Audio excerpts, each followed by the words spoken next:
NFL Week 3 just concluded, and there are already a few teams who are basically eliminated from the playoffs. This is NFL Week 3 hot takes. Take 1. The Chargers are the best team in the AFC. Justin Herbert's MVP talks are going to start getting very real very quickly. Right now, he's sitting at 5-1 in a lot of books, and I think it's worth a flyer. He currently leads the NFL in passing yards and is top 10 in touchdowns and QBR. He's also 3-0 in the division and 2 wins over teams that made the playoffs last year, including the Chiefs. The next few games on their schedule are the Giants, the Commanders at home, and the Dolphins. And then they play the Colts. Before the Colts game, there's no reason this team can't be at 6-0. They play some pretty bad defense in the last few weeks of the year, too. There's no reason Herbert can't finish the year as one of the best statistical quarterbacks in the NFL. There's also no reason they can't have the best record in the AFC. That's an MVP in my mind. Take 2. Bengals need to trade for a quarterback. How does a beatdown like this against Carson Wentz even happen? With Burrow out for a while, they need to make a trade for quarterback. A quarterback who has a history of coming in for a few games and filling in for a starter. Andy Dalton is currently sitting on the bench for the Panthers and should be the call the Bengals front office makes right now. He's a perfect fill-in for a few games until Burrow is back. This team is too talented to let the next 10 weeks pass without action. I saw Jameis Winston as an option too, but I think that due to turnovers, Andy Dalton is the better option. This is still a playoff team, but I don't think they can get there with Brown.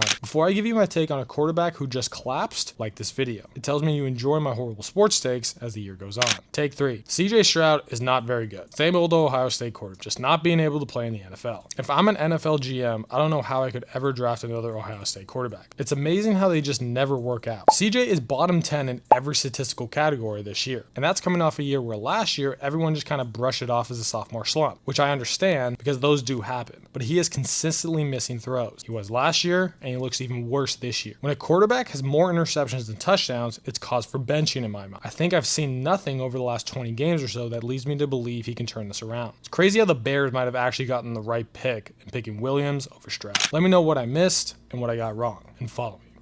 I post good sports content.